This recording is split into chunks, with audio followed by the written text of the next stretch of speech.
বৈষম্য বিরোধী ছাত্র আন্দোলনের সময় হত্যা, নির্যাতন সহ মানবতা বিরোধী অপরাধের অভিযোগে শেখ হাসিনা সহ 10 জনের বিরুদ্ধে তদন্ত শুরু করেছে আন্তর্জাতিক অপরাধ ট্রাইব্যুনাল। তদন্ত শেষে প্রতিবেদন দাখিল করা হবে। 7 দিনের মধ্যে দেয়া হবে অগ্রগতি প্রতিবেদন।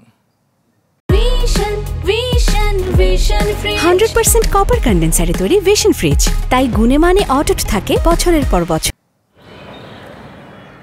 বৈষম্য বিরোধী ছাত্র আন্দোলন ঘিরে যে গণহত্যা হয়েছে তার বিচার যে আন্তর্জাতিক অপরাধ ট্রাইব্যুনালে হবে তা বুধবারই নিশ্চিত করেন আইন উপদেষ্টা। নিহত শিক্ষার্থী সিয়ামের বাবা সেদিনই শেখ হাসিনা, ওবায়দুল কাদের সহ গণহত্যায় সরাসরি নির্দেশ দিয়েছেন এমন অভিযোগ এনে তদন্ত সংস্থায় অভিযোগ জমা দেন। বৃহস্পতিবার জানা যায়, জুলাই ও আগস্টে ছাত্রদের গণহত্যার অভিযোগে তদন্ত শুরু করেছে আন্তর্জাতিক অপরাধ ট্রাইব্যুনালের তদন্ত সংস্থা। এর সাথে আর কে আসামি আছে, কোন ডিস্ট্রিক্টে কার নেতৃত্বে হচ্ছে, এসপি আসতে পারে, রাজনৈতিক নেতারাও আসতে পারে। পুরা একটা কনসাইজ করে আমরা রিপোর্ট দিব।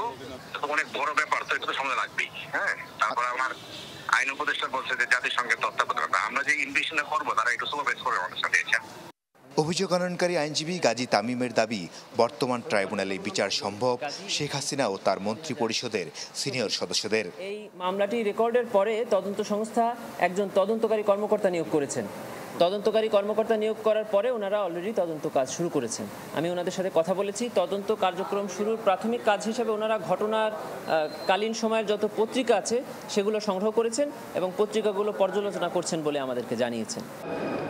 তদন্ত শেষ করে এ নিয়ে প্রতিবেদন দাখিল করবে তদন্ত সংস্থা। 7 দিনের মধ্যে দেয়া হবে অগ্রগতি প্রতিবেদন। এই আইনে সর্বোচ্চ শাস্তি মৃত্যুদণ্ড। মাসুদুর রহমান, চ্যানেল 24, ঢাকা।